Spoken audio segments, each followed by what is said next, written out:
এই মেয়ে টানা ২ বছর ৬০ মিটার উঁচু একটি গাছের উপরে বসবাস করেছিল, কারণ শুধু একটি ১৫০০ বছর পুরনো প্রাচীন গাছকে কাটার হাত থেকে রক্ষা করার জন্য। ১৯৯৭ সালে প্রাচীন রেডউড বন কেটে ফেলার প্রতিবাদে ২৩ বছর বয়সী জুলিয়া উঠে পড়েন ৫০ মিটারের বেশি উঁচু একটি রেডউড গাছে এবং সেখানে একটি তাঁবু খাটিয়ে থাকা শুরু করেন।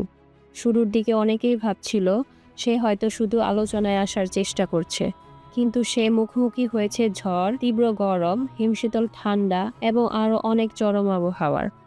সে বৃষ্টির পানি সংগ্রহ করে খেত আর বেঁচে ছিল স্বেচ্ছাসেবকদের দেয়া ফল আর শাকসবজিতে।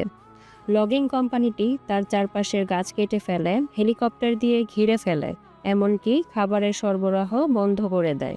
তবুও জুলিয়া নেমে আসেনি। সে তার জীবনকে ঝুঁকিতে ফেলে ওই গাছটাতেই ছিল ৭৩৮ দিন।